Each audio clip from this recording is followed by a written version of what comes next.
বামে যাইব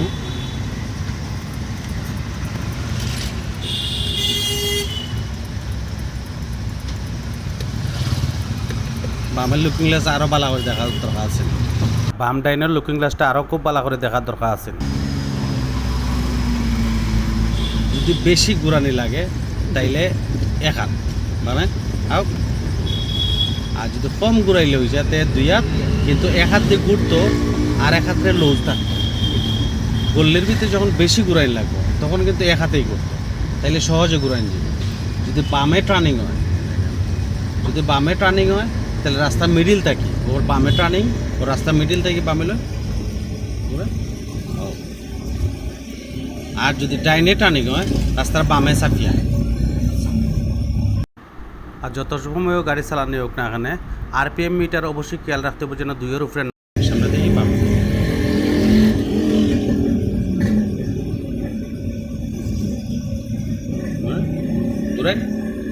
বেশি আপনার এটা রং হইলো আপনার ব্রেকও পাওয়া আছেন না অ্যাক্সেলেটারও পাওয়া আছেন তাই না বলে যদি অ্যাক্সেলেটার চাপ পড়তো তো সামনের নোয়ার খাম শেষ হয়ে গেল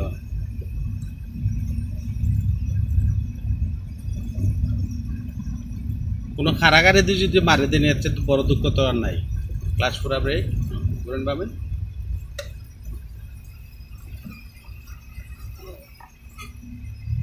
তাই না এটা ঠিক আছে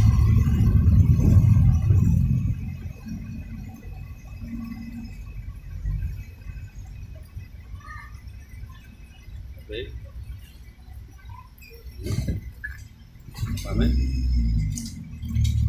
আরো পাবেন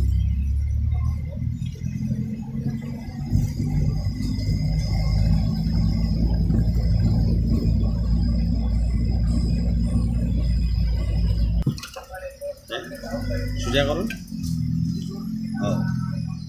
স্পিড ব্রেকারের উপরে দিয়ে এমনভাবে যাইত পিসের চাকা ফারানোর সময় যে প্যাসেঞ্জার বয়া আছে বুঝতোই না যে স্পিড ব্রেকার পার হয়েছে মানুষ কয় গাড়ি রাফ চালায় রাফ কেউ চালায় না চালায় হইলো কি তা বাঙ্গা চুঙ্গার উপরে দিয়ে খুব স্পিডে চালায় তারপরে সবসময় কন্টিনিউ এক হাত দিয়ে গাড়ি চালায় তারপরে আর একটা প্রবলেম হইলো গিয়া ও স্পিড ব্রেকারের উপরে দিয়ে জুড়ে যায় ও হইলে গিয়া তার রাফ চালায় জামেতি যেন আস্তে চালানোর কথা ইনো জুড়ে চালায় হঠাৎ করে গিয়ে হার্ড ব্রেক পারে ওগুলো রাফ চালানোর লক্ষণ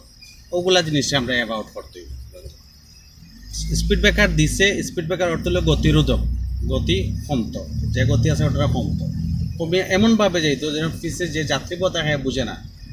কোন সময় স্পিড ব্রেকার পার হয়েছে বুঝে না তাইলে হইলে কি গাড়ির মায়া করা আগে গাড়ি মেনটেন হইব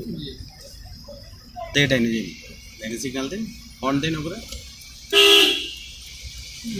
লাগাইলে যাই অন্য আপনার ভুল হয়েছে ডাইনে লুন ঘুরাইন ডাইনে